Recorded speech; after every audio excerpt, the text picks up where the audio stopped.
Good day, everybody. I hope you are having a great Tuesday. I'm excited today. Let's say hello to everybody in chat. We've got chat rocking. We have Sandrine over on YouTube. Hello, Nicholas from Sweden. Good to see you. Thank you for coming in. Oliver, hello. Sketch de Silva, hello. It's been a while. I have not seen you. Daryl, good day. Oliver, Ronak, Doris, and hi, Jack. Alex, hello. Today we have another special guest, Sirkan, hello, as all of my LinkedIn streams do. But today I think I'm going to do my own intro. Usually I let them introduce themselves, but today is a special one. So let's get this started. Creator of worlds. I can hear him laughing already. Creator of worlds, designer of dreams, generator of his own profile descriptions, illustrator, author, and storyteller. David Cousens has had a successful illustration career for 15 years, working for clients like Adobe, Apple, Nickelodeon, and the BBC, and has spent the last few years following his true love, as well as being the proud co-creator of Chances Are, the overworked yet still remarkably handsome cartoonist is shh, David, come on. Is also the co-creator of Dry, Gemini, and is also working on his creator-owned comics. Ladies and gentlemen, I give you David Cousens. Hi, David. Hello. That sounds even better when somebody else reads it. I came across that and I could not resist. And Sandrine says, with awesome lashes groomed to perfection. Thank you very much, Sandrine. That's very kind of you. Oh, Oliver. Okay, hold on. Oliver's asking, did David write his own intro? And yeah, it's actually in there. For those of you wondering, if you scroll below the stream, oh, Angus is here. Hey, Angus made it. On coolsurface.com, David's website, if you go to the About feed, David did write his own intro, which is absolutely brilliant. So thank you for that, David. Makes my life so much easier. Well, I was either hoping that you'd read that or that you'd sneakily got like Eric Reno in to do one of his kind of famously long Wikipedia like kind of 6-minute intros. I don't think you could stay quiet that long. No. You did a good job trying to hold it together during that, but yes. It was when I realized I didn't know Shawn was going to read that for everybody, and so when I started to recognize what he was saying, that made me laugh because I realized how hyperbolic I made that. It's so perfect, though.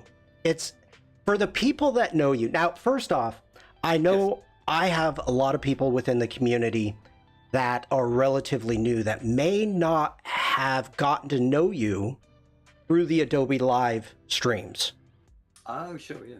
So this could be a brand new introduction to you. And for those of us that have been part of the community for a few years now, you know, we read this and we know you, we know your personality, and it's relatively tongue-in-cheek.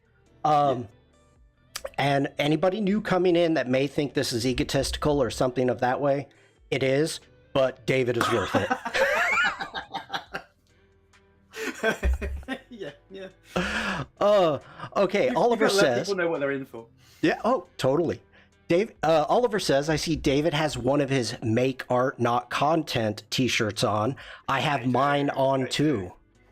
I know. Thank you, Oliver. I was very impressed when you said you bought one of my t-shirts, because some of my stuff has been illegally appropriated, and so I've had to shut down a couple of sites recently. Oh. And so when you said that, Oliver, I actually thought like, oh no, is he bought something thinking it's mine and it's a knockoff? But no, that's actually fine. That is actually one of my genuine ones.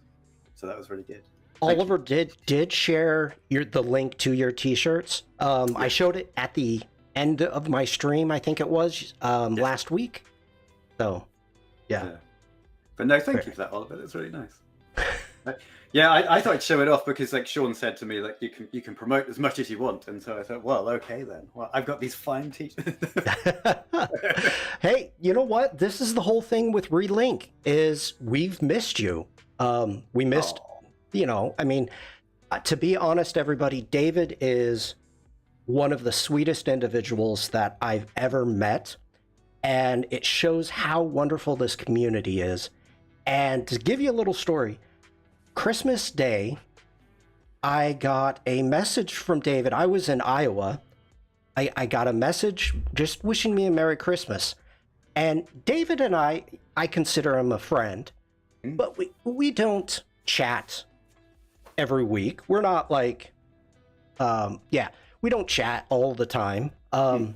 So it meant a lot to me just to get that. I actually ran out. I was in the bedroom, had my phone, and I ran out. My wife was in the other room. I'm like, David sent me a Merry Christmas message. Oh my God. And she paid me £200 for that. It was really nice. Oh. I'm teasing. I'm teasing. I told her to send euro. No, dollars. Yeah, the exchange rate's dreadful. You would have lost money. Oh no, that's really nice. I'm glad you liked it. Yeah, Jack says I need one of those shirts. You know, okay. David, let me switch over to my screen. Yeah, go for it. I did not bring this up. So I'm looking at your link tree. And anybody, if you need the link tree, scroll down below. Oliver Mod Power. Oh, that's why I have such great mods. Oliver put the link in chat. So good. David Cousens draws stuff. So here are the tees. Make art, not content. Love it. So we'll let that simmer for a minute. Oh, thank you very much, Oliver. So good. Oh, thank you. Okay. Yeah, do you know, I made that at a time when I was seeing a lot of people stress. I don't know what was going, like something was in the internet water at the time, and people were worrying about the algorithm, and I saw a lot of artists and they were getting tired of the grind of kind of getting stuff out there, and so I just wanted to sell it. No, like just do it for you. It's like make the stuff you want to make, and then like people will love it, and they'll find you because you can. I don't know. Do you agree? I think you can normally tell when somebody's enjoyed something they're making. I think it shows. I completely agree with you. I mean, I go through it. I'm a photographer. I don't consider myself a artist in the sense of an illustrator or anything like that. But when I'm working on my streams, I have a totally different feel when I'm creating something and I'm enjoying it. I mean, I'm giving a place for the community to come and hang out, but I totally agree with the idea of being like very excited about what you're making more than just. Well, I think I was going to say about your streams. I think that falls under the same umbrella because you can see. I mean, we've all seen lots of people online who are just out there presenting something for the sake of presenting something, and you kind of get the vibe they don't really believe it. Like you can imagine a sign that, like, these aren't my words. Whereas your stuff is very much you hang out and it is you that you're kind of, it's about the community and sharing stuff. And because I remember, like, we're just going to chat now, everybody. As a story for, I'd much like all of you, I'd kind of seen loads of Shawn's streams over time. I've kind of had it on while I've been working and whatnot. And so when I used to do a show on Behance called What's What Live, and we interviewed What's Shawn. What's what? What? What's what? What's what? Everybody, I don't have the teacup. He never sent me a teacup. Oh, hold on. I can do the mug. Yeah. Hang on. What's what? I've got a big. Ah. I can break my hand if I try to lift this thing with you. But anyway, my point was going to be when we started to speak to Shawn in the green room before we went on. I did that parasocial. That parasocial thing. I really felt like I knew Shawn because you're so natural on your streams. I felt like I'd spoken to you anyway, and so we started to talk, and our rapport was kind of instantly there because we'd both seen each other chat enough online. Now, the funny thing is about that, David, is I went back and read our first conversation, the first time I ever messaged you, and you had no idea who I was. You're like, who are you? Do you know what it was? It was because we literally just. I'm going to defend myself now. I'd literally just come back off of an Adobe meetup thing from London, and I'd had a few quiet ales, and so my memory wasn't that hot of the night, and so I thought like, oh crap, was it somebody I was speaking to like in person? Because I knew I'd spoken to you like digitally for a while. Yeah, it was. I have to. You covered it very well because you said I don't have chat open when I'm live, so I don't know that true. You're. Yeah. I don't know who's saying what in chat if whoever the host isn't passing it along. So yeah, which I've got the same thing now, everybody. So if I don't respond to anything, I just can't see it. By the way, Eric is here and put a cup of tea in. Fantastic, thank you, Eric. Thanks for stopping in here. Yeah, it's great. You know what? Mm-hmm. I want to look at more of your work. Let's actually introduce you properly. So, first off, Cool Surface. Mm-hmm. Where did that name come from? Do you know what? It's kind of funny. I used to use this a lot. This was back in the early days when I was first starting. Lots of designers weren't using their own name. They were using like studio names or stuff, and it tended to be just like one or two people, but they'd come up with some kind of name to do something. And I became aware that I needed my what? Whoops! Sorry about that, everybody. Go ahead. What did I miss? Oh, I'm sharing your link, and I brought up Restream and was posting it in chat. So. I'm trying to be the director, host, and tech here, so excuse me, everybody. Sorry for that. Go ahead, David. Well, I've never worked under such unprofessional conditions. Hi, Eric. Oh! I'm not pushing any buttons.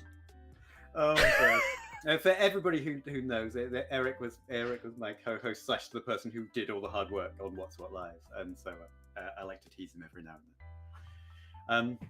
Anyway, yes, sorry, distracted. Cool Surface was.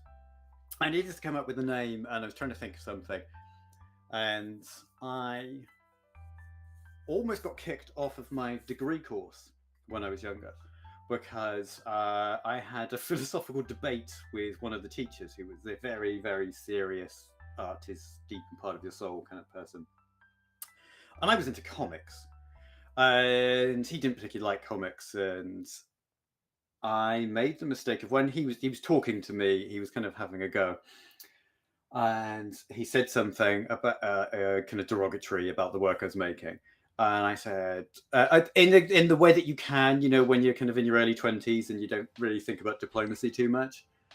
I just turned around and I said, "Well, look, I'm not being funny, but I'm here so that I can actually get a career after this, rather than become a deep person." and yeah, so I almost got kicked off the course for that one. And genuinely, there was a discussion about whether to keep me in or not. I'm much more diplomatic now, but yeah, it was, and so Cool Surface was a play on like I didn't particularly like at the time doing deep work, and so I was kind of like a shallow or surface. And I was playing around with lots of these words, and I was like, okay, so yeah, the surface is cool. I was happy with doing my kind of happy. My stuff has got deeper over time now, funnily enough, but it's Yeah, it was originally that's what it was. But it's weird now because I forget when I send people to Cool Surface that nobody knows that anymore because I've been Yeah. working under like David Cousens for so long now that Yep. people go like, even like when I was invoicing somebody the other day, they said it's saying to invoice a company called Cool Surface Limited. I'm like, oh yeah, that's me. Wow. So yeah. Okay. I like it. I like the style. I mean, I like where the name came from. Now, this is a bit of a ripoff from Ryan Selvey. I don't know if you know who Ryan Selvey is on Adobe Live, but one of the things that he likes to do is to go through a person's Behance and look, to begin with, your old stuff. Oh, good Lord. I have Yep. not cleaned this up. No. Oh, no. Okay. Okay, here we go. So this one, yeah, Here we go. broken, Bracing now. Go. broken. Oh, okay. I mean, the thing is, look at this. You still have 800 views from it, but let's go ahead and get this going. This was, let me actually do this properly. Let's scroll down. This was published July 9th, 2009. I know. So, personally, I absolutely love this. The Broken Link, the great title. And the cool thing with this project, and by the way,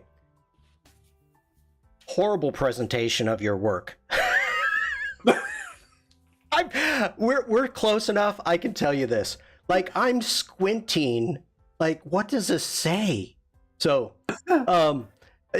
if I'm like, nobody can read that. In my defense, this was 2009. I've got no idea what kind of formatting I was going for, or apparently not going for. I agree. This isn't the learning part class, so this, we'll get there.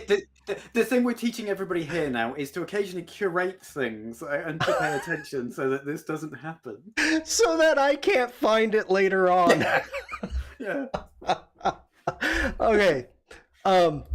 Broken Link. This was made for, I keep trying to read it, for the PSD fan website, which I have never even heard of. But I don't think it's around anymore. Oh, this is... Sorry if you are still around PSD fan, I'm sorry, but stopped paying me a long time ago. So. Oh, there you go. Yeah, to see that where you're from then, you know, and it's interesting that you talked about the Cool Surface and how you were at that point, at that time, because the evolution of your work, and I think a lot of it has to do with the fact that even in the intro that you wrote, you said that now you've been working on what you love. Yes. And it shows. It shows. Yeah. Like, as wonderful as this is, the entire concept, you know, I've never seen anybody take Link into a dark place like this. It was based on the Majora's Mask game, Legend of Zelda Majora's Mask. Okay. And there was, at the start of the game, you get turned into, hey, look, how long was somebody timing how long it took me to get geeky on something? Because we're here already. Yeah, at the start of the game, you get turned into this kind of tree monster. And we're talking N64 graphics. It's all kind of terrible polygons, but it's something kind of creepy. And I remember back then thinking, like, oh, well, how would this be if it looked more realistic? And you can also tell at this time stylistically, I'm going through a phase of I think it may even still be on my Behance. There was something called 10 Explorers as a series by Kingfisher, and I'd drawn lots of cell shaded stuff for a long time. They were like 4 books in a row. And so I then switched to doing. I wanted to prove to myself I could do this like realistic or more realistic kind of painterly style, and kind of. I hit the show off phase where look at all these things I know, kind of kicked in. Although apparently I didn't know to balance the amount of light going on in the place. But yeah, and so it's you can tell I was much younger and kind of it's showing off every possible, like there's so many pointers towards Link in that image Mhm. that it's clear, like I've read up about pointers and I am showing you I know it's like there's too much, like you're like The hat, the yeah, branch, yes, the fairy, the every contrast. branch, the cloud, yeah, it's like it's a bit, it's overcooked, I would say, this image. It's still wonderful. I mean, it's it's still great in my opinion. It's nice. I mean, it's one of those things. I don't judge it too harshly because it was of its time. It was kind of where I was at that moment, kind of creatively. But That you could see, I'm kind of doing everything to hide away from lines at this point, basically. that is a wonderful way to look at your past work, and yeah, you even got all the lines. Yeah, yes. Really hammering home. It's a great way to not only look at your work like what you said, but just remember you as a person. Of that's the way I was at that time, or that's not being hard on yourself, not even liking it, just moving forward. So Yes. all right, so that is 2009. Now, getting into some of the work here, you've shown off some of this on Adobe Live. Yes. Yeah. Some has definitely been on live. Yeah. Yeah, so this one is from 2023. Yes. And the simplicity from where you're going. Oh, wait. Bruce wants to know how long it took you to make the piece, and I think he was talking about the link. Oh, that was probably a while. I would have agonized over that more. As I think probably you're going to allude to now about simplification. I imagine it's 2009, so it's a way back. But I imagine there was lots of like if I imagine if it was zoomed into, there'd be lots of small details and lots of. I mean, I could even see from like the small thumbnail I'm looking on my screen. There was a lot of unnecessary kind of highlights and noodling would have been done. So it would have taken a lot longer than, say, the Death's Head image that was there. Yeah. Just We don't need it. Yeah. It's kind of I once upon a time I would throw like I said, I'd throw every single thing, and I knew, and it wasn't I didn't know the value of restraint. That's a good way to put it. Yeah. So we are talking 14 years later. 2309. I know, I drew that when I was 3. It's really weird.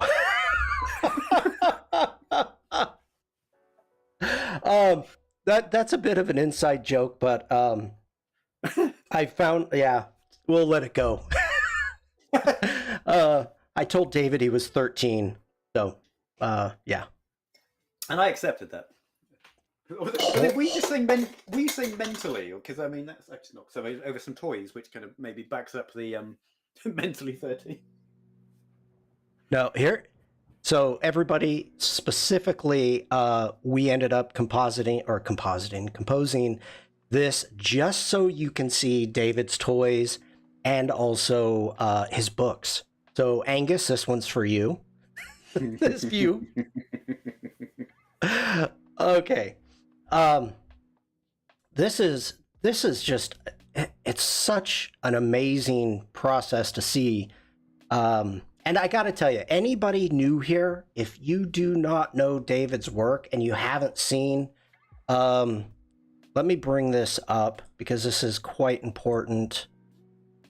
And this could be so helpful to anybody either starting out or, for that matter, just interested.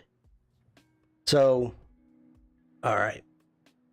On the Adobe Live UK link, and let me go ahead.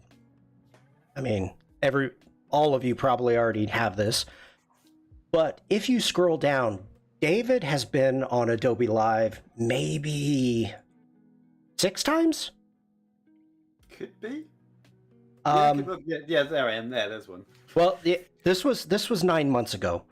But if you scroll down through the live section, David ran or was the guest the entire week, and it was absolutely spectacular. So let me, yep. I mean, even right here, we've got your facial expressions. That was, oh. Yeah, we. I think I traumatized a lot of people that day. Yeah, a lot of people putting their heads in freezers after that. But 1 year ago, as you can see right here, we have comic illustrations with David and had a different host each one, Tony, Maddie, and Joe.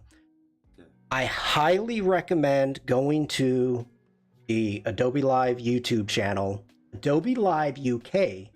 Nikki, hello over on Facebook. Great to see you. I highly recommend going and checking out those streams. Absolutely amazing. That is a great way to get an introduction.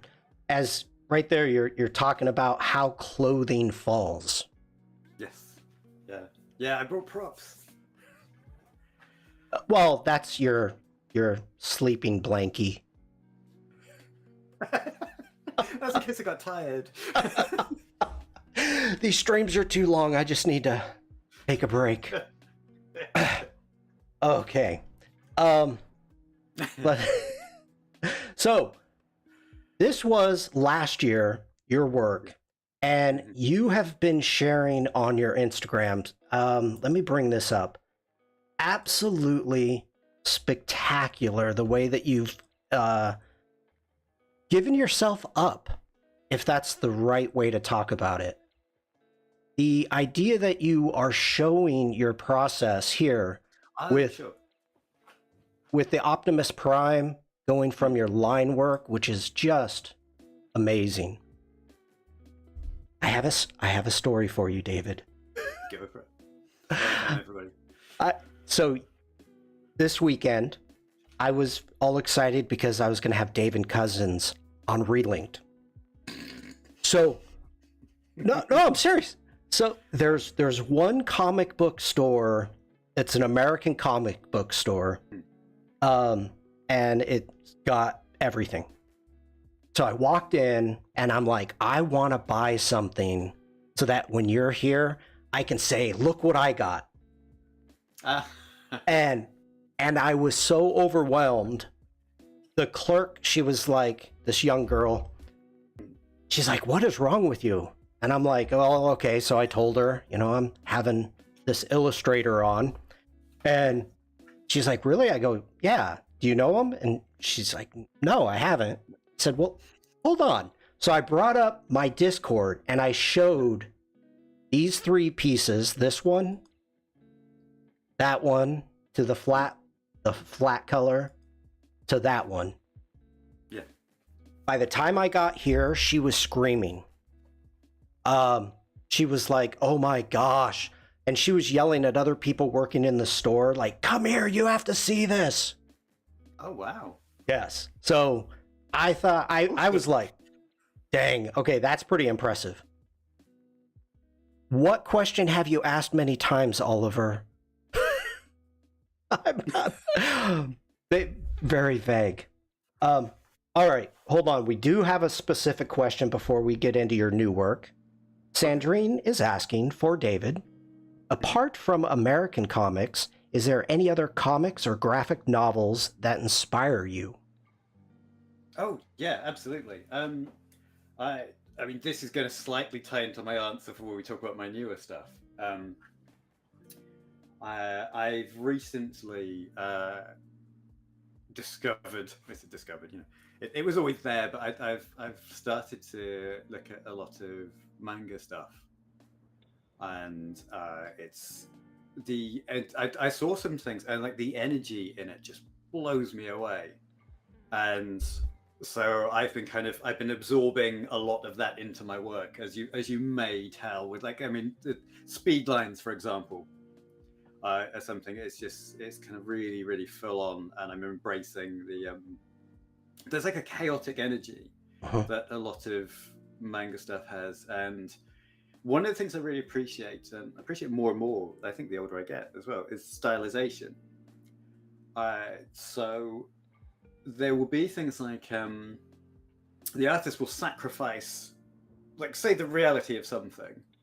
So that you may not have like the exact muscle, or the proportion may not be quite right, but if it's selling the motion, then that becomes that, and selling that energy is more important to me than like previously. David from like 2009 would have been much more. I would have been fixing things and losing the. You know, you hear lots of creative people say they lose the energy in the sketch to the inks and lines and stuff. That happened to me a lot, because I draw the sketch and it would have lots of energy, and then I'd dial it back, and I'd be like, oh wait, hang on, there's a fold should be there, and this muscle should do this arm wouldn't quite do this, and the realism would start to come in, and it would just take the edge off of the work. So that I've really been appreciating with manga stuff, and yeah, it's kind of an interesting thing actually, because for a long time I was very, very American comics focused for the first however many years of my life. But the last few years I've really looked around to different things. It's like the coloring in French comics is gorgeous. Really? It's so, yeah, it's so French comics. It's, I mean, they started with let's go say Tintin, but Tintin, I guess. They're much more painterly, because in the early 90s, everybody discovered Photoshop in comics in America, and they all used it, and there were just gradients aplenty, and that stayed around to this day. There's still a lot of gradient stuff, and I mean kind of like overly, like every single light source has like a bounce on it. There's no just kind of, okay, there's a bit of light over here, like a kind of more subtle gradient. We're talking like there's a bit here, there's a bit here, and the colorists would tend to override the artist's line work as well. So like say, for example, I'm just going to point to myself, like say if you just drew the edge of the nose there and there as an artist.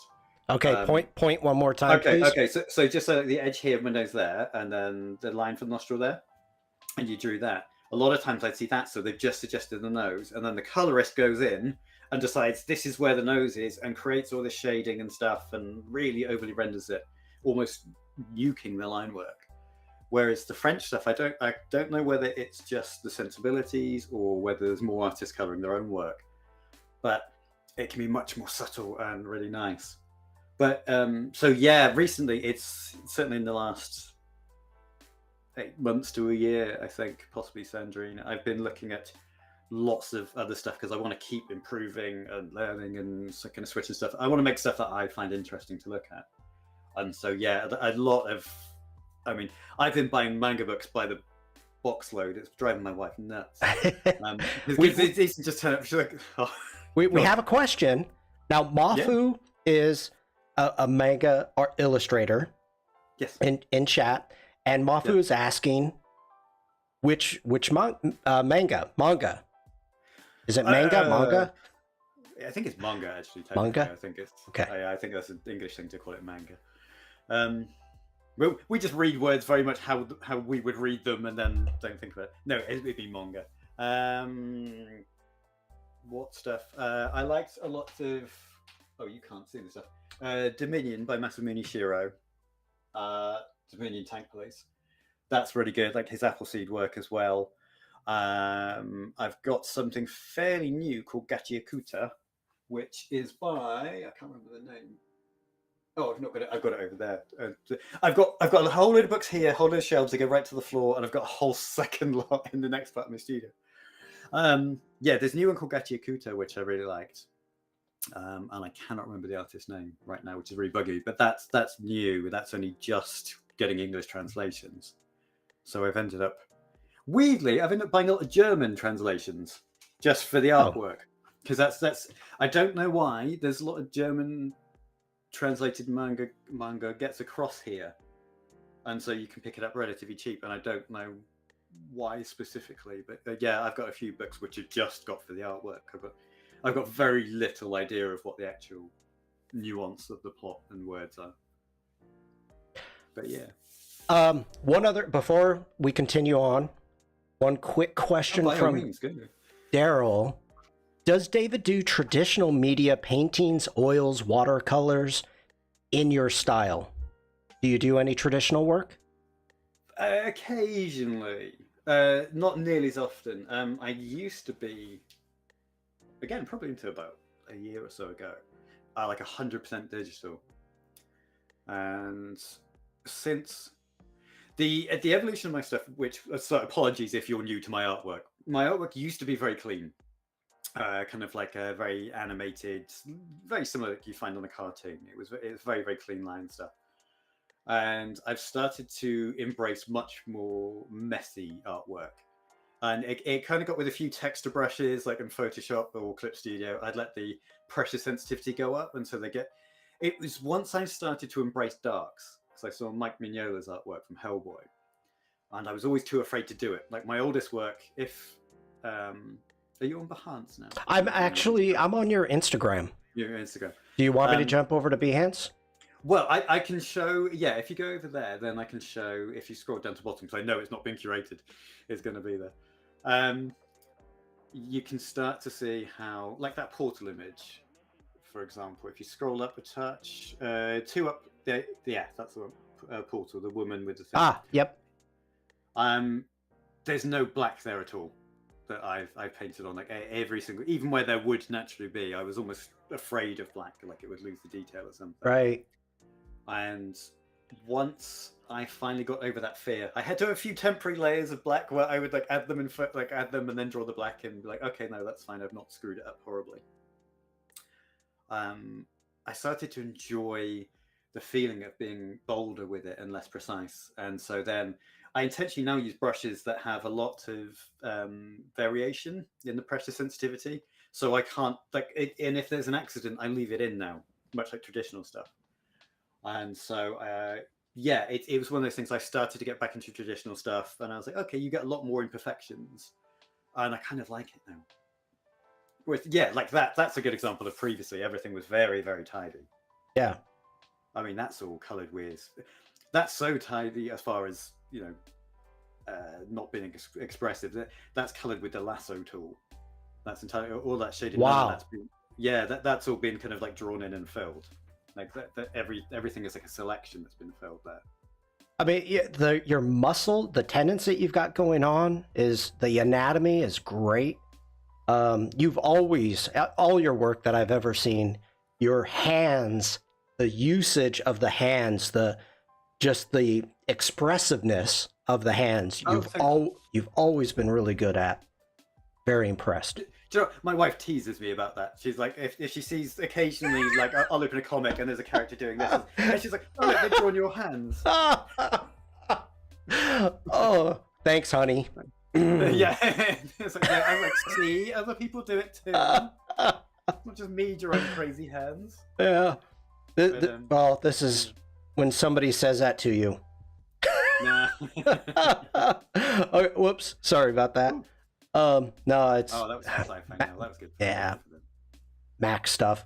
One of the things that I wanted to bring up here, you were talking about the introduction of action lines, and here with your Spider Punk, to me, from what I know of your work, this was almost like the beginning of you really going with the action lines. Yeah. But I wouldn't. Right. That's the yeah. Today with Spider-Man Multiverse, the comic, which is amazing. This is totally right up that alley, but I think you made this before that was out. Well, no, I made it on the story behind this one. And apologies if you've been to see me at a convention. You've heard this story because I end up telling this story a lot. I went to see it because I saw the first Spider-Verse film and I really loved it. It's one of my favorite films because it's just visually so good. And so I thought, okay, cool. I'll go see Across the Spider-Verse on its opening day. And so I kind of cancelled the work I had to do. And I thought, do you know what? I'll do work in the afternoon. I'll go see this. And it's such a visually intense film. There's so many cool things going on that I came home and I was like, there's no way in hell I can do the stuff I'm supposed to draw today. I was like, I need to get this out of my system. And so I drew that. So yeah, it was literally the first day that I saw the film. I came back, I did that, and that thing's been great. It's so popular. I sold it as a print just out of curiosity, and it did. It was a local convention. I did one in Swindon here, and I was trying to work out what's to put up on my easel so that people could see it. And oh, there you go. Yeah. Excellent. Oh, you're on fire. And yeah, one of those, there's a stand to the side, which I don't think is in that photo there, but it's like my daughter said, "Oh, put up Spider-Punk," and I literally had people run across to my table. There was one girl screamed and ran towards it, and I thought, "What is happening right now? This is amazing!" And she's like, "Spider-Punk, Spider-Punk," and apparently she'd seen somebody else had it. And Wow! And then kind of ran to find me for it, and so it's been very popular. It's been such a nice response. It really is. It's great. It's absolutely amazing. So we are going to switch to your screen. We're going to continue on talking about action lines. And let me read this. I don't know if Angus is still in chat. For those of you that don't know, Angus is a very big part of our community and actually sent me a question to ask David because he wasn't going to be here. And so Angus says, for me, it's all about the line work, composition, and storytelling. So anything about how that all comes together would work for me. So that's kind of the start. Let's jump onto your screen. And we are looking at the Darth Vader, which is amazing. Thank you. Let's go Control. Oh. Hang on, I'm just trying to get it to Command 0. There we go. Right, okay. So what was this? Sorry, that was quite a question. Storytelling and line work, was it? It was, yeah, it was when you're working with your line work, you've got you're obviously thinking about the story. Well, okay, you know what? Let's start from the beginning. Let's hide a lot of this stuff because oh no, that's actually the lines I've coloured those. Whoops. Okay, so let's make a pretend over here, and we're just gonna fill it with white. Okay, Angus is saying Darth has such nice hands. Noise. Yay! One of Angus's noise. Okay. So cool. let's take it back a second here, because for people that are new to this type of illustration, was this a commission? Was this a personal piece? This was a personal piece based on I had a table at a convention. I was invited as a guest at a convention, and it was on a US airbase, and there were a lot of Star Wars fans there, like a huge amount. And I was speaking to a couple, and I said, what kind of thing, like just out of curiosity, because we've been chatting for a while, and I said, like, what would you kind of be interested in, like if you were, because they'd already bought like a few prints, and I said, like, because I think Spider-Punk drew them across. But I said, like, what would you like to see? They were both in Star Wars cosplay, so I really should have guessed this. But they said, you've not drawn anything Star Wars. And it's Battlestar Galactica. Well, I love that too. It's that's great as well. But as you can see here, I've got loads of Star Wars stuff. I've been a massive Star Wars fan for ages. And I thought, yeah, I've not drawn anything Star Wars related. And so this was just like a bit like kind of playing the hits. I thought, okay, let's draw Darth Vader. And for me, I kind of thought, like, okay, which, because he's got a lot of moments. And I thought, but for me, like the biggest one that I could, like instantly I thought took into my head was the Rogue One scene where you won't know this, Shawn. I could say anything right now. I could make up a scene. Is it? Yeah. This is a scene where Darth Vader, he gets a rubber duck. And he teaches it Spanish. Yeah. And they all learn the meaning of friendship. And that's what goes on in the scene. Yeah. They live happily ever after. They do, and it's lovely. And he reforms, and he paints his costume white, and he has a little bow on it. It's heartwarming. It's real.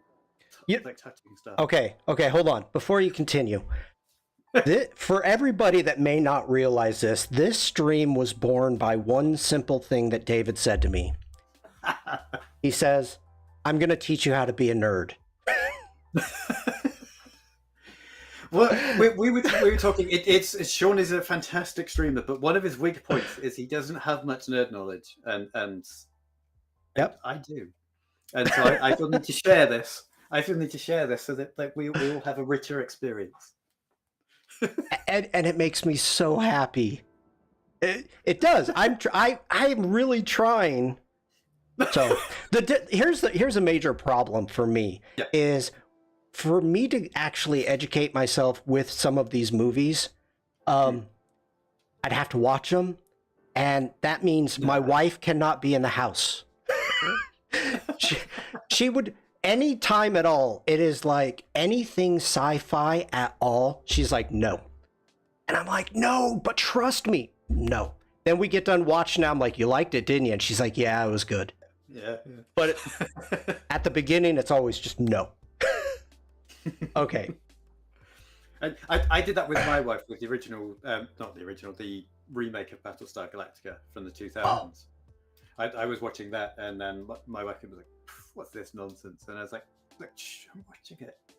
And after teasing it for 2 episodes, it got to a point I was like, look, I need you to stop. I was like, I can't watch it with you. And she's like, no, I really like it, actually. I've just been teasing you to wind you up. Rick is saying, yeah. I am having a hard time seeing the Spanish-speaking rubber duck in this piece. You've got to use the Force, Rick. That's where it comes in.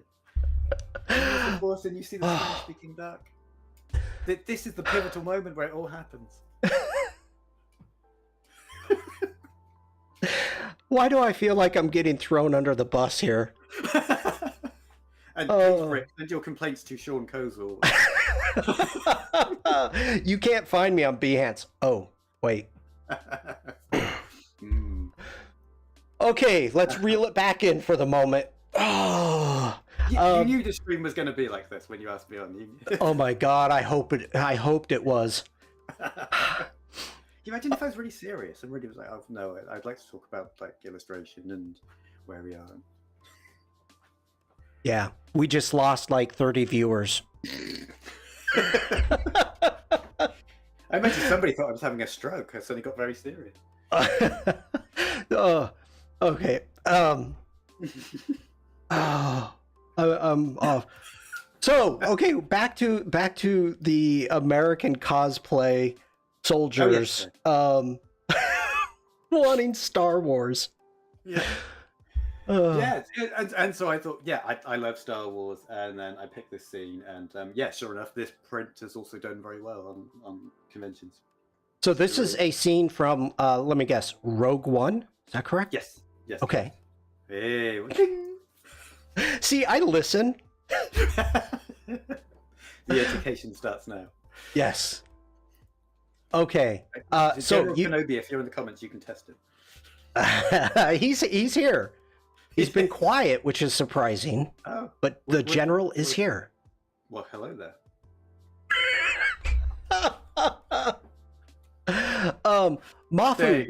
Mafu, if you have a question, don't ask a question. Put it in chat, and if I feel relevant, I'll ask it. Oh yeah, just ask and I'll answer it in about 20 minutes with about 3 diversions as well. Yeah. Tangent Town. Not a problem. Okay. So we have an idea. You've got, obviously we're past the sketch point here. Yes. And so the concept, we've got the story, we've got the line art down, and what are you thinking, like, when you were setting up the composition for this? Okay, well, I mean, are you thinking initially what this would look like as a poster? Like, is this an intentional thought? No, well, there was the interesting thing with this one, whereas, say the Optimus Prime one you showed earlier, he's full on like charging through with a big energon axe and stuff, blade even, not an axe. Um, Whereas when I started to, I thought, knowing sci-fi fans, okay, we tend to be quite an analytical bunch, and so you can't make too many errors. So I rewatched the Rogue One scene to make sure I wasn't imagining things, hadn't changed anything over. One of the challenges I had is that the scene itself is quite chaotic. It's set just before the start of the fourth film. Darth Vader basically breaks into a rebellion ship and then just kills loads of people. And it really shows him showing off his full power. But unlike a lot of my other stuff where all the movements are really energetic and the poses are crazy, Darth Vader does not do that. Like my initial sketch that I did, which we won't show up on there, don't they? I can show it actually. Did I share the very original one? No, yeah, I didn't have it on there. So yeah, if you can see it. Yeah, let me bring it up. You want well, we can start with the red line work. Yeah. Yeah, see, even then, that's calmed down a bit. I think my original one, and my camera's not be far back enough to see it. Let me put down my stylus so I don't lose it. But it was much more. I did him like a kind of like over the back, like a really kind of dramatic, like a proper sword fighting pose. He doesn't do that. He said Darth Vader's very, very still, and his movements are very subtle, and it's like and I was like, oh. Right, okay, so I need to make all the chaos happen around him to sell it. It's like if he's really still and I still wanted to show the manic energy of the scene, everything else needs to move. Like, even if he's still. And so that's about as dramatic as he gets. I've kind of pushed that to that's maximum Darth Vader posing as far as like everything is very, very subtle just leading up. And so I've exaggerated a touch, but it's still within acceptable Darth Vader limits. Because he's not going to jump around like a Power Ranger or Goku or anything like that. So, yeah, it then became about the kind of the chaos around. So that is amazing because you're framing the main subject with chaos, which I've never heard of, but it's so perfect. Yeah, well, it's. I mean, as you know, it's like with photography, it's images are about harmony. Like the more interesting images, so you've got to have like in case anybody doesn't know what I'm talking about as far as harmony, I don't mean everything the same. I mean there's like a counterbalance. Like you don't have everything perfectly balanced. You don't have the same amount of black or white. You either have like a lot of black or a lot of white, or a lot of color, and then just one tiny kind of quiet bit. These things kind of draw attention. And it's the same thing with the content. It's like the kind of relative stillness. I mean, both his feet are planted on the floor there, which is a rarity for me. Normally, my characters, I think they float a lot of the time. My characters, they're all sprinting through something or vaulting, and so yeah, to make it still, as in like okay, everything else needs to go crazy. And so to kind of touch on Angus's answer a bit after 28 minutes of talking about other things, it's like if you look at say, I don't know how we can stick. You see like the clouds, this kind of smoke clouds. These are way more. This is again very exaggerated. There was some kind of dry ice stuff to come through, so they could light it and make it more menacing. But you can see the texture on. If I zoom in a touch as well, if I go like that, you can see like this brush is really feathered. It's really pressure responsive, and so I've just kind of gone like, and then really lent in on the last bit to make it as expressive as possible. And so that reads kind of differently to say, so way too far. Let's turn my thing back on. So say like here, we've even got some completely straight lines. Completely, there's almost no grain on these ones at all, because this is just straight lines for the metallic wall behind. And so you're kind of selling the texture of the difference there without really drawing attention to it. Let's go Command 0 to get the full screen again. So yeah, there are things like that, and you kind of sell like the motion lines are all pointed in perspective, which is quite a nice. That's the thing I picked up from manga, is that like you can like the motion lines you can have, even these extreme ones, if they fit the perspective, it kind of works. Your brain accepts it, even though speed lines don't exist in reality normally. And so you've got this kind of acting almost as a blur. without actually using a blur. So again, actually, as a callback to Spider-Verse, they did a similar thing where if you had, because it was CG, if you had an area in Spider-Verse where there's a blur, they didn't blur anything. All the lines were kept crisp, but they used a chromatic aberration. So like the colors kind of like everything just doubled up. It looks a lot like my long distance vision when I'm not wearing my glasses. Everything kind of goes whoa. And yeah, so it is tricks like that. So this area here, it's like you kind of suggest things and it's all smushed, and so you kind of your brain reads that as it's just less important or more blurry, even when it's not. It's actually a series of lines. And again, like with, let's zoom into these feet. So this, and this is an actual thing Darth Vader does. We're not rubber duckies or anything. He uses the Force to use telekinesis. He like force levitates these people up out of the scene. So you've got 2 boots here of some guy who's just been like launched up, like he's going to collide off the ceiling. And so you get these motion lines off the end. And this is a good example of, in the past, I would have, if I pick a non-blurry brush, let's just get a hard brush for a second. I will not save this. Nobody tell me to save. I do not want to save over this. Brush. There we go. Okay, cool. That's fine. Okay, so in the past, I would have drawn that. I would have drawn in that kind of the boot properly on both sides, and I would have like drawn like an extra line around there for the tread. Like things would have been, the tread would have been more in line rather than, you see, because it's kind of like it goes that way, it goes that way. It's not perfectly lined up. I would have paid much more attention to just having everything much more clinically done, and so you wouldn't have this kind of random chaos or anything. And yeah, if I go back there, so yeah, you can see these are literally like a load of triangles to sell that kind of movement, and so that's a lot more where things have headed. And also, even do you use a blur brush? I mean, I noticed. Okay, talking specifically about that foot. Yeah, you have the triangles, and then a little bit higher up, you've got like it's blurry. So, are you using a blur brush on that, or are you using a texture brush? It's textured. Okay. Textured. Yeah, it's that could be Eclipse Studio one. Yeah, I've got about 2 billion brushes, and yeah, I apologize to anybody who has OCD. Like it's chaos. My brain works slightly differently. Okay, let's go with a Kyle Webster one. Let's go like a smoke fluid one. Okay, so yeah, stuff like that. Yep. And so it's like, so I'll let the brush.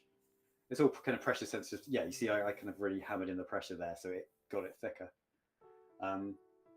It is that kind of thing. So I would intentionally use brushes that are harder to control, because I used to do stuff that was very precise, and now it's just like the more random elements I can put in. Like, see, that's actually quite nice.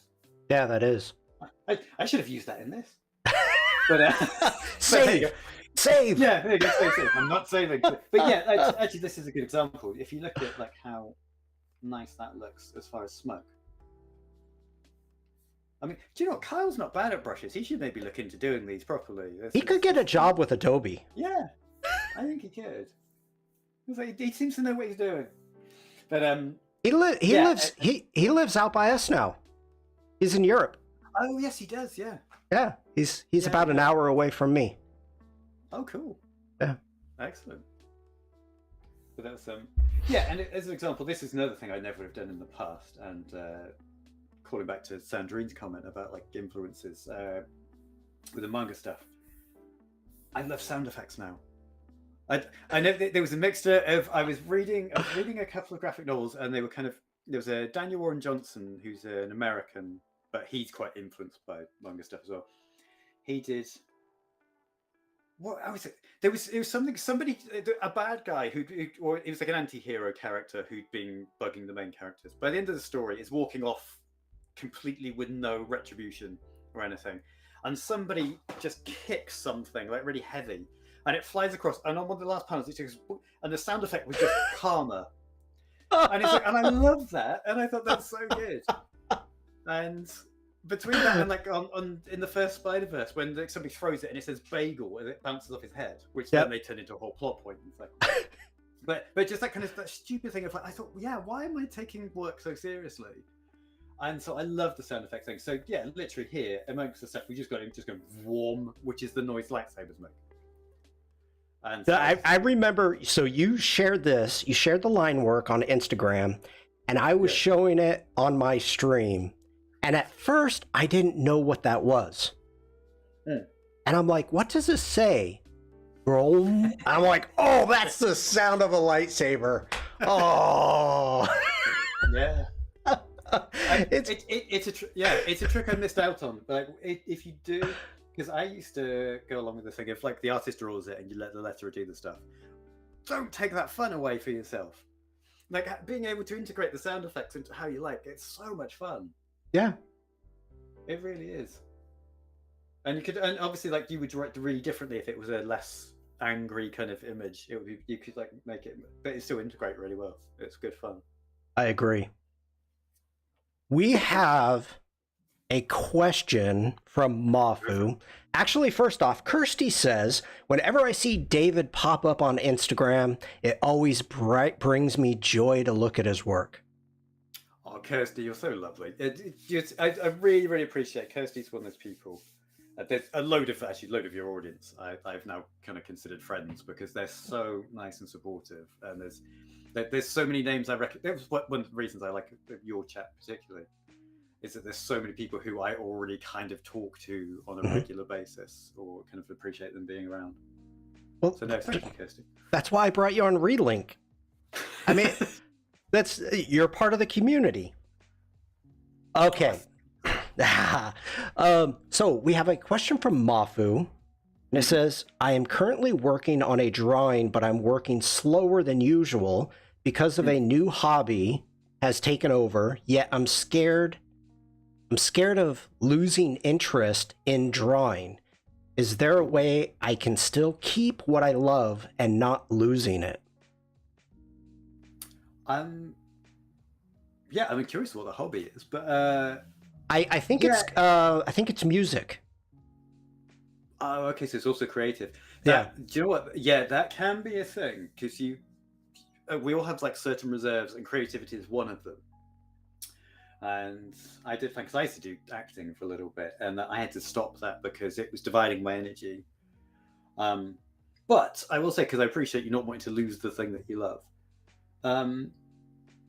make stuff that you love. It's like with Star Wars. Like I know I joked and said it's a cynical cash grab because I knew it would sell prints, but it's like I love Star Wars, so I knew exactly what I was doing. Like I didn't pick a property that I didn't know anything about. And same with Transformers and Spider-Man and all the other things they draw. And I kind of find this is a path to success as well. It's like if you make the stuff you want to make, people will ask you to do more of it, and then you'll get better at it, and then more people ask you to do it, and then it builds from there. But as far as enthusiasm, it's like I could actually. Can you go to the Behance, my Behance thing for a second? Like near the bottom.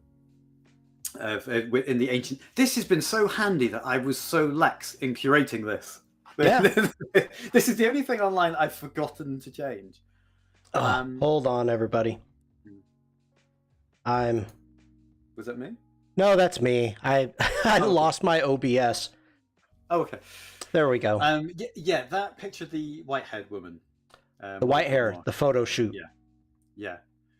It's when I was painting that. There's nothing against her. She's a beautiful woman. But I was drawing it for the wrong reason. I was kind of painting because I wanted to show off, like, hey, look, I can do realistic stuff. And you know what? You still do get people saying, like, oh, wow, you painted that. That's really realistic. I don't love it. And it's like I can paint very realistically in natural media as well. Like I got quite good at watercolor once upon a time. I can paint. I put the hours in, and I got to a decent point of painting. I understand how this stuff all works. But I would not be drawing still today if I was doing work like that. The more I mean, you can see it, and I get better reactions now as well with the stuff I'm doing currently, like Darth Vader and Optimus, and people are really responding to them, and it's all stuff which I just really love. So I'd say, as an answer to that question, if you're scared that like music may become a big part of your life, but when you are creating something visually, painting, drawing, or kind of whatever, make sure it's something you enjoy. It's the same reason like I draw robots are a pain to draw. They are so much. There's so much more involved with drawing a robot than a person. But I still like them, so I make them, and I don't hate it as much as it's making extra work for myself, because you have to think about perspective and how things actually work, and you can't fudge it with like having they can have some clothes over them to cover this thing. Apart from Death's Head, because he does have a cape, so that's. So I just thought I saw that literally as I said those words. I saw Death's Head and I'm like, yeah, okay, he's got clothes. But yeah, I really do think as long as you're enjoying something, you'll keep doing it and you won't fall out of love with it. I think if you start to do it as a chore or do it for the wrong reasons, or you ignore my top and start to make stuff because you think the Instagram likes will be high on it rather than you want to draw it, then you will start to fall out of love with it. And I've completely done that too. Because there's a period where I was, well, probably more than one period realistically, where I've drawn stuff thinking about, oh, this will be popular, this might get me more work, this might do something. And sometimes they do all right, sometimes you get the work, but it's not, you start to fall out of love with it. And it is dangerous. And I say dangerous, that sounds so important. I feel it's the gravitas of this conversation. You know what, though? These are the conversations that we have to have at times. Yeah. I mean, we can joke around and laugh and have a great time, but every now and then being able to, in a safe environment like this, having the conversation with people that have the experience, that are willing to give that experience and pass along their knowledge, there's nothing more important than that. Oh, you just reminded me. When I was on, not when I was on your stream, I was watching your stream last week, and there were a couple of people were commenting, and I said, "Oh, we'll talk about that." And I've just literally remembered because you're saying about something more serious. Tea? Not the tea thing. No. Oh, good lord! Microwaving tea. Okay, no, another tangent, but. Sandrine, no. Put the microwave away. That's well, several other things. It's like put your rice in there. Fine. Not the tea. Not the tea. That's wrong, and you should be stopped. It was so funny because I literally I had to write in all caps. I was aghast at that. I was very, very English at that point. It was no. Oliver wrote in chat in all caps, "Don't mention the tea." See, this is why I don't have chat open right now, because I'd be constantly just riffing off what everybody else is saying. but no, it's absolutely not. Good lord. The serious thing, what was that? Yeah, there was, and forgive me, I can't think who it was. It was a couple of the regulars because I was talking to them, and somebody mentioned something about. Oh, it's something about like not liking their own work or speaking badly about their own work. If anybody in the chat can remember, and that you'll know, I can't remember what it was for word. But I was going to say, because like, speaking about stuff for people in our industry, and I think we suffer from this a lot. Certainly, kind of Britain, maybe it may cross over into Europe as well. We've become very, very I'm very sorry, my Siri just interrupted because I said seriously. Okay, she's done. She told me there's no need to apologize. That's amazing. Right. Yeah, we've become very, very good creatively, and I think this is bad for all of us. And because I've spoken to a few people recently, and I speak to some artists on a private Discord thing. We will talk down our own artwork a lot. And the reason I'm saying this is because I've been really guilty of this. I would talk down my work as scribbling. I'd feel bad for charging people money for work because I'd be like, oh, it's like this drawing. I love drawing. I'm like, how can I afford? Yeah, what am I doing? This feels wrong. And so you undersell yourself. You undersell your work. you become bad at taking compliments, which is an awful thing to do. That's a science thing. Like, you should always accept a compliment. If somebody's giving you it, then if you say like, "Oh no, it's not very good," then you've just stopped them having a nice feeling for giving you a compliment and made them feel like they have no taste. So anyone ever gives you a compliment, always accept it. But there was a really refreshing thing I saw. I've already name dropped him actually, Daniel Warren Johnson. He's the new artist for Skybound's Transformers comics, and he's quite high energy stuff as well. And he was doing a director's commentary on his first issue, and on YouTube, and I was watching it, and he's talking, and he's like, "Wow, like, yeah, this piece is really good." And I thought, it was so nice to hear somebody say something good about their own work, because you get so used to people going, "Oh, I don't know, it's not so good," or quietly just kind of humbly accepting like something, and you think, "No, you know it's good." And it's we undervalue things, and it doesn't have we get this kind of false notion that I am going serious. That it's like an arrogance thing. Like if we say like, oh yeah, no, that piece looks good, then you think like, oh no, I shouldn't say that about myself. People think I'm terrible. They'll think I'm conceited. And it's like, no, it's like, if something goes right, celebrate your wins, because we struggle. We get enough losses, and like stuff goes wrong. So enjoy it, like enjoy your work, and it's like say like, yeah, this went right. Maybe not 100% of it had to go right. There could be errors if you want to look for them. Don't look and say, when you see your work, I did great. It's like, I did that. I'm really happy with that part of it. Or like, this went well. Like this, the lighting was great in this photo, or the texture on this paint is great. Or even like, I really solved something awkward in Illustrator, like some kind of thing, and I'm really happy. Like, I solved the problem. It can be anything. It can any kind of thing you do. I really strongly believe, and this is becoming like almost like a sermon to me. You need to notice when you're doing something good, and you'll feel better for it, and you will enjoy things more, and other people will like it. And there's no shame in noticing when you've done something well. And if anybody takes away from you and says like, oh, no, those are not people you want around. Because I've had that before as well. I've had like, when I've done well with something. Example, the first time I did a presentation for Adobe was one of the creative meetups, and it was my first ever talk I did, and it did really well. And I live streamed to thousands of people we had like tuning in, and the talk went well, and I had these lovely moments like afterwards, because Adobe asks you to stay around after you've done a talk so you can talk to people. And I had a queue. I had an actual queue of people coming up to ask, like I was like some kind of sage from the mountain.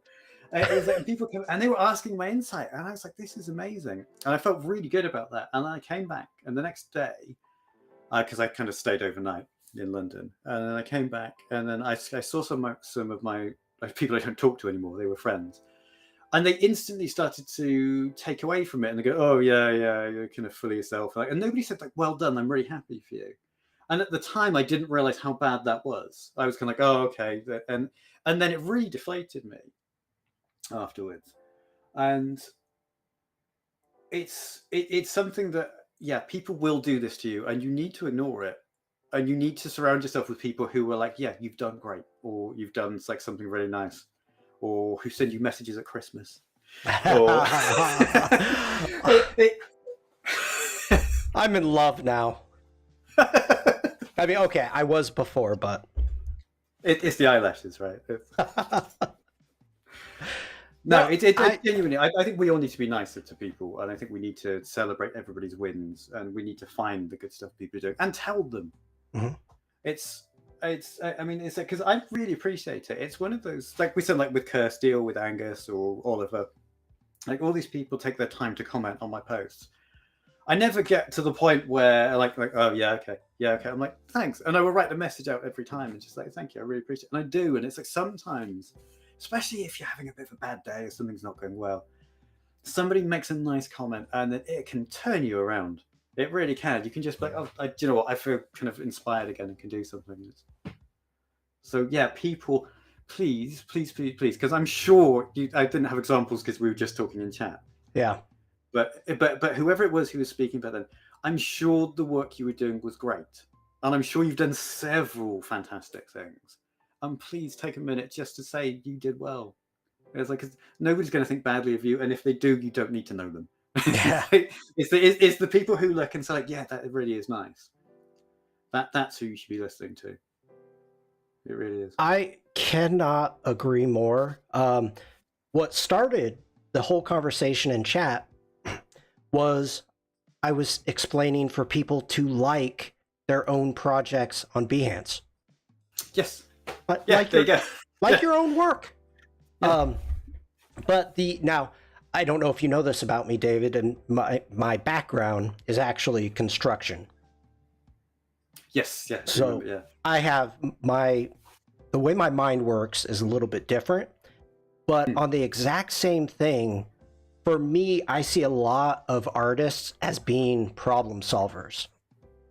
And anytime that you can solve a problem, and just like what you said, a little tiny problem, even if it's, Illustrator, Photoshop, a small problem, to celebrate that. Like on my streams, people see me struggle with certain apps, and if I'm able to finish the one thing that I'm trying to do, I'm like, yeah, be happy for yourself. Yeah, absolutely. So and I bet you as well. I bet it's not just me. I bet you a lot of people in the chat, like especially your regulars, will respond to that as well. I bet you like when you succeed with something. Yeah. Because I've had this before, when you solve something and you go like, oh yeah, I've got it. And it's like, yes. Yeah. Oh, completely. And your arms get cut off by the green screen, and it's like the window, and it's like, yeah, no, go for it. And it makes me happy. I like seeing stuff like that. Yeah. So yeah. It's the positiveness that is infectious. Yeah. And it's great. We have it so much in this community. The Behance community is so outstanding. I could get teary-eyed just talking about it, because the people here within the community are so supportive of every single style of work, of every single skill level. I mean, we've got people from the beginning who we chat with and try to help out with as much as we have you. I mean, the wide range of people within our community, and the amount of knowledge and the love and support for each other is spectacular. Yeah, it really is. I mean, you should say the first time I met Angus was a creative. No, it's one of the Adobe things. I can't remember which one. And the smile in his face, like when I first saw him, I was like, "Oh my god, this is amazing!" And we hung out with each other the whole night. It was great. I mean, he helped me get home. Well, you did miss London Max, because I was going. No, actually, genuinely, I'm waiting to be invited to Max. That's become my thing. Like, I'm waiting to be invited. I'm not going unless I'm invited. Wait, okay. I don't know if I can say this or not. Ooh. Say it. I'm gonna put it out there. I'm gonna put it out there. I don't know if this is supposed to be general knowledge, but right now, Adobe has applications open if you want to be a speaker at Max. Oh. So a lot of the times, that's not them asking me. No. I know we're talking two totally different things. Whereas, are you going to be up on the stage, or this is a lot of the pre-recorded, or a lot of the speeches that are done by other people. So the applications are actually coming in now. You need to put together a whole thing, but yes, David, I absolutely agree. And everybody here on Adobe Live, and I know the time zone is different and may be difficult, but Adobe Live, once a week, they ask for recommendations, guest recommendations. Put David Cousens' name in. Get him on the US Adobe Live. So harass them for me. Go. Yeah. So that is my ask for you in the community from now on. Whenever that guest recommendation comes up, put in David Cousens. Okay. David wants to And be if you do, invited. I would change. I would, yeah, I do. I would change something in the background every single time. Well, yeah. But you'd be a guest. It would be like the Oh UK no, actually stream. no, that wouldn't work, would it? No. No. I mean, I can change everything at home. It doesn't matter. unless you're like, I don't even know if this is gonna work.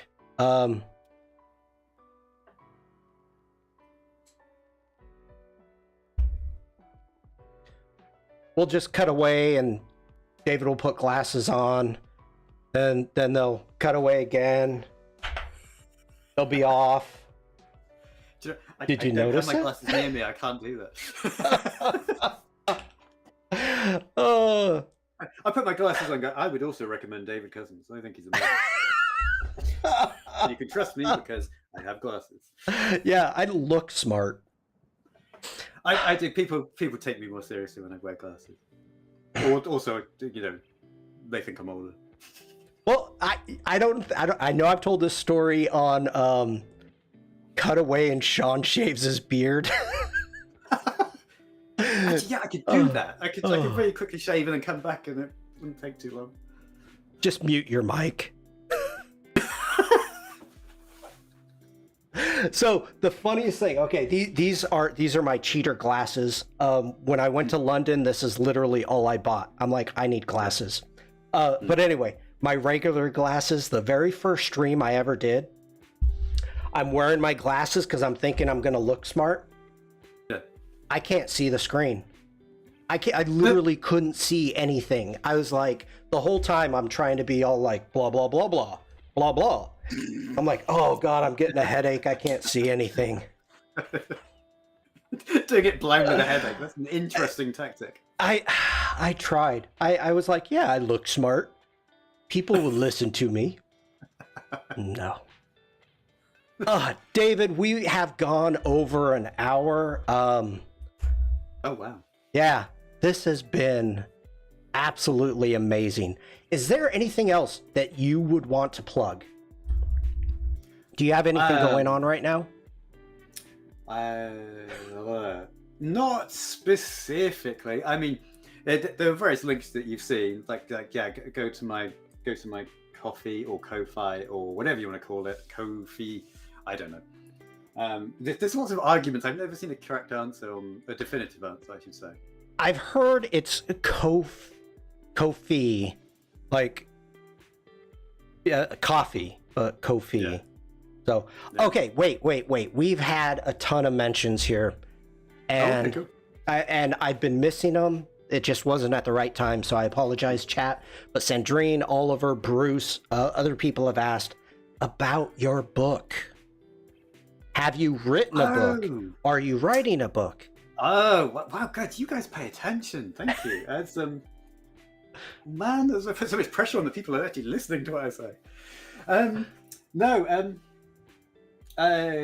Yes, it's in progress. It's what I've done is because this is going to be one of those things. I've already warned people that this book's going to be much more serious than my kind of day-to-day stuff. Wait. Back up a little bit, David. Oliver's saying, mention your book, David.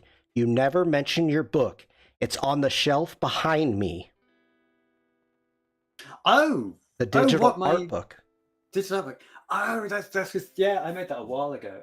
I do have a copy. Hold on, I have to go underneath my desk now to grab a copy. Is it on your Ko-Fi? Ko-Fi? Sandrine, you're putting how to sell rhymes with no fees or Ko-Fi. That's coffee. This, to be honest, I don't get money from this because I was young and naive, and I went for an original payment rather than any royalties. So, but this was the first book I was commissioned to do, and it was it's like a tutorial thing, like masses of different. There's some kind of Photoshop techniques. I try to keep. This is way back when from a company called Arcturus, the publisher, and it's I went to bat for having some evergreen content about like drawing advice and things along those lines, kind of stuff like harmony or composition and things, because they did want the second part is there are some technical illustrations like how to achieve certain effects and stuff, which was very popular at that time. But obviously won't work necessarily because there's certain things you just don't need to do anymore. Like obviously Photoshop keeps improving, the various like Paint and other apps do as well. So you don't need to replicate some of these effects anymore. So not all of it is evergreen content. And yeah, because I was young and naive, I just went for an initial payment rather than royalties. So I don't make anything from that. So you're not promoting that anywhere. So no, it's yeah, no, that. But I thought they meant the book that I'm working on. They do. No, they do. Oh, Yeah. okay. Yeah, it's for those. I should say because obviously some people clearly know, and obviously like some people won't know me. So I have started making. This is going to sound kind of self-important initially, and I promise it's not. It's a kind of an autobiographic novel, if you like, but only from a very specific point in my, because like my entire life isn't that interesting, but there's a very specific point in my life from about the ages of 10 to 13, and where this is where it kind of gets more serious, and this is going to explore some kind of like darker stuff, so it won't be as light as my other things. After my parents got divorced, I'm being very careful with what I say now, so it's all safe for stream. My mother joined a religious organization that wasn't a mainstream religion, and it really impacted my life. It's like I no longer speak to her, for example, really. But the thing was that for years I told people that part of the story and said like, okay, this is kind of what's happened. This is why I don't see my mum or anything. But the thing which I never said because I was always too embarrassed was that I actually for those 3 years really believed everything that the religion was saying, and I genuinely thought everybody was going to die like almost immediately.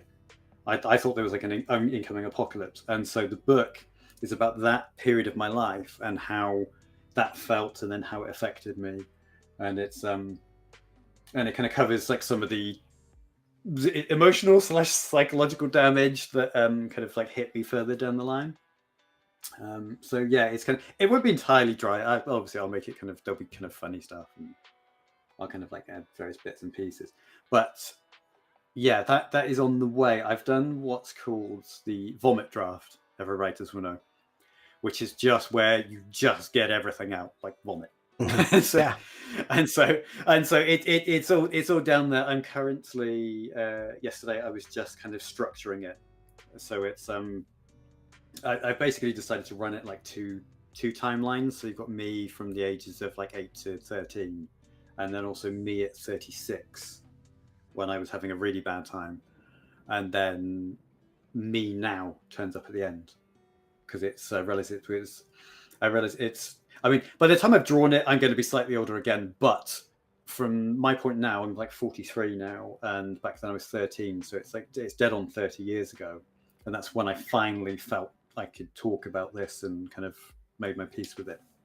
So yes, thank you very much for the interest. That is ongoing. It's currently, it's a bit of a pain to structure because you're trying to make it as interesting as possible. There's some good visual stuff I've got going on with it, but yeah, that is ongoing, and you can bet I will be sharing that thing obsessively when that's ready, when that's done. Let us know. We're here to help you. Yeah, well, I mean, hopefully people like it. I mean, it's sorry, I realize I'm just kind of talking on.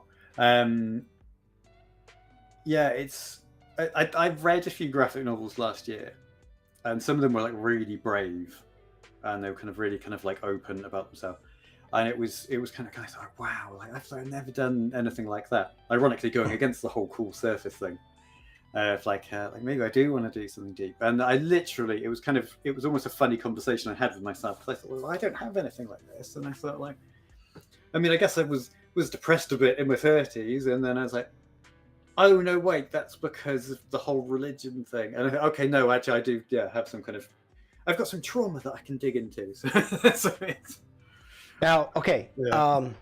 I'm not gonna name names. People will know who I'm talking about, and if you want to discuss this further, we can off camera. Um, there is a artist who going through her emotional turmoil Hmm. and has had to dump it into her art. Yeah. And just because of the therapeutic value of getting it out. Hmm. Is that kind of the same thing that you're feeling when you were doing your vomit draft? Yeah, do you know what? It wasn't originally because I'd when I'd originally started to write down my notes or decide to do it. I kind of felt like, oh, I've squared everything away now because like somebody said like, oh, that'd be cathartic. And I was like, yeah, I've processed everything and dealt with these things. As I was writing it, it's only when you look back on the written words of like what actually happened, and then you stop and double take, and I won't swear, but you look at it and go, that's messed up. I mean, like that's actually kind of like whoa. Like when you see it and you kind of once you distance it from yourself slightly, it's like that's horrible. That shouldn't happen to people. That's not okay. And so yeah, it's been weird in that it's had that nice effect of like okay, no, I was legitimately okay to be upset about some of these things, but it had a lovely moment where because it's this isn't a massive spoiler. It will hit like an emotional point in the book, which hopefully somebody will cry when they read it. But uh, no, there was a point when I was particularly low. We are really going the gamut of emotions now. We We're are. going the other end of things. Um, yeah, I was particular and having a really down time, and this was like I said, I suffered from depression for a time. I was like high functioning depression. I was really good at hiding it, and I got to the point where I was like, I don't know what to do. I genuinely did not know what to do, and my kind of my inner self talk was just like it was all hateful stuff about myself, like kind of worthless and pathetic, and like nobody loves you, and all these kind of things. And what happened was that amongst all those hateful words, and I was literally kind of well, not literally, but I was kind of like bombarding myself with these things. I had to get out of the house, and I went and laid down in a field because I was just so out of my brain, basically. Amidst these words was the word stubborn. And then, in the way that your brain can do when you're suddenly looking for a lifeline, my I went back to a conversation I had with my dad just after I got married, and he said, "You know what? I'm really proud of you because you got through everything, like with all the religious stuff and the stuff with your mum, and you stayed at college, like you stayed at university, even though they tried to kick you out, and you've kind of gone through bad work periods and stuff." And he said, you're so stubborn. That it's really good. Like I'm really proud, and it was like stubborn as a positive thing. And then the second I'd hit that, when I was at my lowest point, I guess, the word stubborn, I kind of grabbed on, like, stubborn's not a bad thing. And I was like, okay. And I suddenly remembered there was a YouTube video on happiness. And the video was like, okay, if you can name three things, you can then start like a thing of positivity because your brain starts to look for more positive things. And so I was like, okay, cool. I was like desperately, okay, well, my dad's always been there for me. And so that was one. And I was like, oh God, I love my kids. I was like, that was two, and I couldn't think of a third one, and I was really, really struggling. And I was like, I always like my stubble. I was like, I always wanted stubble as a kid, and I can grow it really easily. And then I was like, okay, I thought of three things, as stupid as that was, and then that was the road to me, like recovering from depression and getting back to kind of where things are. So yeah, spoilers because I'm here and I'm talking and I'm happy now. But, it does have a happy ending. But yeah, it was that kind of that. I only remembered that once I'd started to write it down. It Wow. was literally as I was writing, I was like, "Oh my god!" Like that's actually what because my depression affects your memory sometimes, and so I didn't really remember a lot of that time. Just like it was kind of hazy, and I got better. I was like, "That's actually what happened." I actually had that moment where it's just the word "stubborn" suddenly became my life raft, and then yeah, it kind of, and things went on from there. And so that was only thanks to writing it down. Now, I cannot give a quick answer, can I? no. Hey, I don't want you to give a quick answer. This is amazing. This is not what I expected, but this is so insightful. I mean, we have Michelle in chat saying my photography is almost always about depression and mental health issues that I've struggled with. Sandrine says a reason why some people are still alive, and that includes me, is the word stubborn. Oh, that's excellent. That's so lovely. It is. I mean, if you would have came to me and said the most important word to me, or if you had it in your artwork or something, was stub, I wouldn't have got it. I would not have got it. But I would not be surprised if you have stub tattooed someplace on your body. I would not be surprised at all.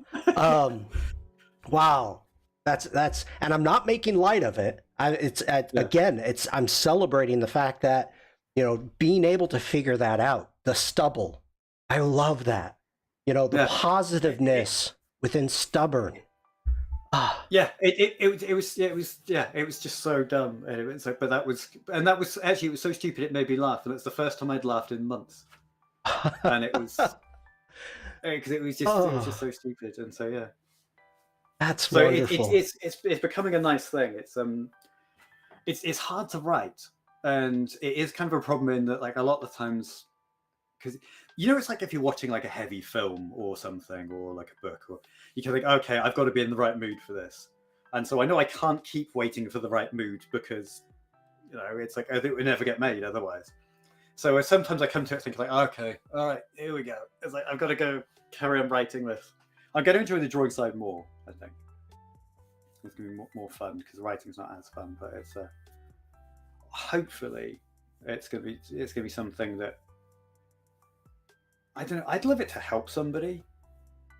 Like, if somebody sees it and they just, like, either from the depression angle, or if they've either been in a kind of had that kind of religious organization problem / they've lost somebody to one, or kind of like any of those kind of things. It's a huge thing right now, David. I mean, if you think about how polarized the UK is, how polarized the United States is, and how people are losing, not anymore, I mean, still, yes, to religious organizations, but also political organizations. And you're trying to pull these people out. So it's so common right now. So your words could mean so much to a huge amount of people. I mean, I had no idea what book you were working on, and I'm so happy you shared it. Well, yeah, yeah. I mean, I'll be sharing more of it definitely on your Discord for that. But yes. It's one of those things which I've been putting off for a long time, and yeah, fingers crossed. My only real hesitation was, one is that I've got to be careful. I don't want to be sued by a particular religious organization, so I've got to keep it vague. But the other one is more kind of like, a lot of time I'm worried about the dissonance, because a lot of time my artwork is very fun and energetic and kind of like high stuff, and I'd like to think that my online presence is pretty positive and fun typically. And so I don't want to hit somebody for a swerve and they're like, oh, I read his stuff, he seems fun. Like, oh my God. But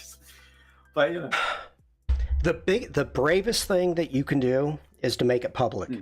I mean, the fact that you talked about it today, and people are going to be able to relate to you even more. People are going to be able to actually see more of you within it. So I think it's nothing but positive.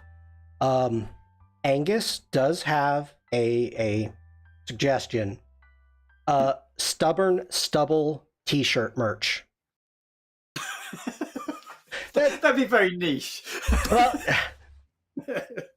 Well, we have a small community here. Yeah, if I could get everybody from the community to get one, that'd be quite fun. Yes.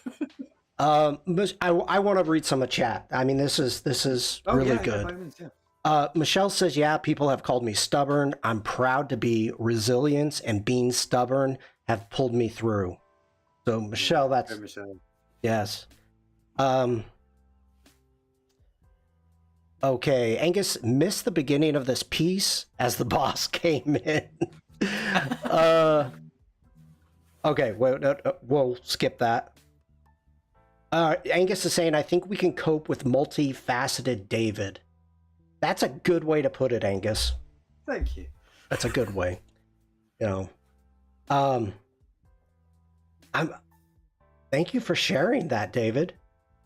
No, that's okay. I mean, it means a lot to me that you felt comfortable enough to put that out there within the community, and I feel like kind of very honored at the idea.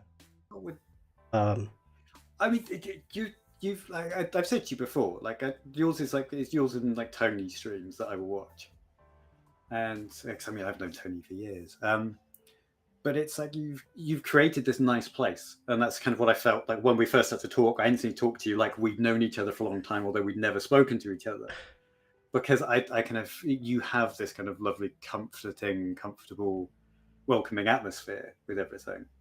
And it does feel like a safe space, I guess, like your streams. And yep. So, yeah, no, absolutely. Kirsty says, the reason I came to watch your stream was because I needed to reconnect with everyone in the creative community. Yeah. That's the entire point of the stream, Kirsty. I thought it was to sell my stuff. Hey, no. Yes, of course, but... I mean, in reality, no.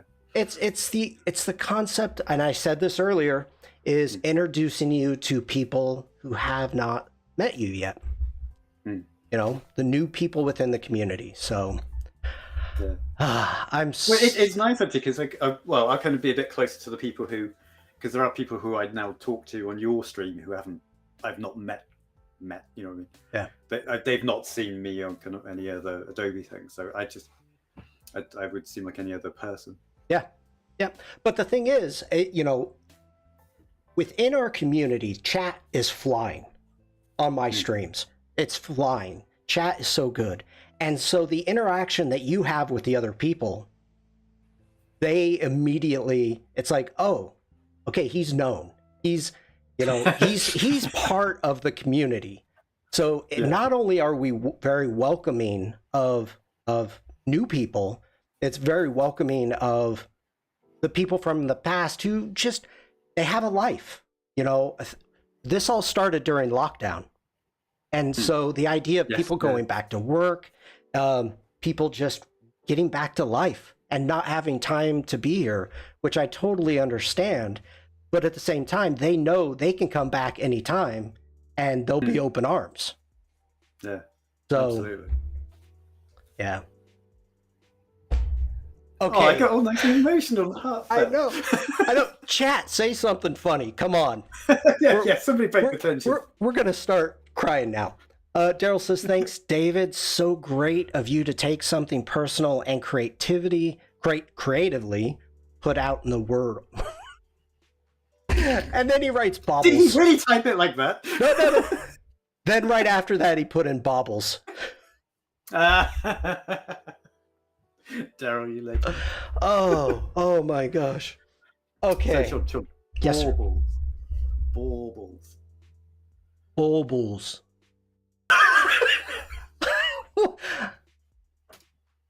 Seriously, it's that far off?